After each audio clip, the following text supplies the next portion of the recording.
பூசணிக்காவை சோத்துல மறைக்கிறது அப்படின்னா ஒரு பெரிய தப்பை செஞ்சுட்டு அதை மறைச்சிட்டாங்கன்னு அர்த்தம். அப்படிதானே நம்ம நினைச்சிட்டு இருக்கோம். ஒரு 4 தலைமுறைக்கு முன்னாடி ஒரு ஊர்ல ஒரு பெரிய ஜமீன்தார் இருந்திருக்கிறார். ஒரு வீட்டுக்கு பக்கத்துல ஒரு ஏழை குடியானவர் இருக்கிறாரு, ஒரு குடிசையில இருக்கிறார்.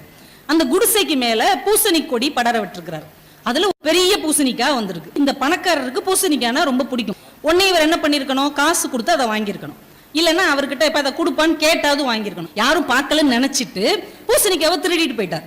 திருடிட்டு போய் வீட்டுல குழம்பு வைக்க சொல்லி சாப்பிட்டுட்டார். ஊர்ல உள்ள எல்லாருக்கும் தெரிஞ்சிருச்சு. அதுக்கப்புறம் ஊர்ல உள்ளவங்க இவங்க வீட்டையே எப்படி அடையாளம் சொல்ல ஆரம்பிச்சிட்டாங்கன்னா, இந்த பூசணிக்காய் திருநாங்கல்ல அந்த வீடு. ஏன் எங்க சித்தப்பா எங்க இருக்காரு தெரியுமா, அந்த பூசணிக்காய் திருநாங்கல்ல அவங்களுக்கு பின்னாடி தெருவுல தான் இருக்காங்க. ஏங்க பூசணிக்காய் திருநாங்கல்ல அவங்க வீட்டுக்கு எதிர்த்த வீட்டுல போய் லெஃப்ட்ல போனீங்கன்னா அந்த டியூஷன் சென்டர் தான். இந்த பூசணிக்காய் திருநாங்கலங்க அவங்களுக்கு அடுத்த தெருவுல தான் அந்த சைக்கிள் கடை இருக்கு. இவங்க வீடையே எப்படி அடையாளமா வச்சுட்டாங்கன்னா பூசணிக்காய் திருநவங்க வீடுன்னு அப்படி முத்திர குத்திட்டாங்க. ஒரு தலைமுறையாச்சு 2 தலைமுறையாச்சு அவர் போய் சேர்ந்துட்டார். 3 தலைமுறையாகி 4ஆம் தலைமுறை வந்தாலும் அதே பேச்சு தான். லண்டன்ல படிச்சுட்டு வந்திருக்கான் 4ஆம் தலைமுறை பையன். அவங்க யாருன்னு தெரியுதா? யாரு?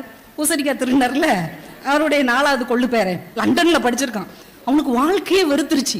என்னையா என்னைக்கோ ஒருத்தர் யாருன்னே எனக்கு தெரியாது, அவர் செஞ்ச தப்புக்கு என்னையும் இந்த பூசணிக்காய் விரட்டிட்டே வருது அப்படின்னு ரொம்ப வெறுத்து போய் அவங்க ஊருக்கு ஒரு பெரிய மனிதர், ஒரு துறவி மாதிரி ஒருத்தர் வந்திருக்கிறார்.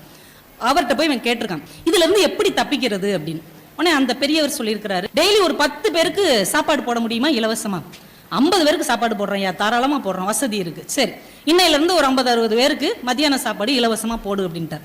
உடனே இவர் ஊரை கூட்டி எல்லாரும் மத்தியானம் நம்ம வீட்டில் வந்து சாப்பிட்டுருங்க, டெய்லி சாப்பாடு 50 பேருக்கு, ஆதரவு இல்லாதவங்களுக்கு, அனாதைகளுக்கு, ஏழைகளுக்கு இலவச சாப்பாடுன்ட்டார். டெய்லி அவங்க வீட்டில் மத்தியானம் 50 பேர் 60 பேர் எல்லாம் போய் சாப்பிட்டுட்டு இருக்காங்க.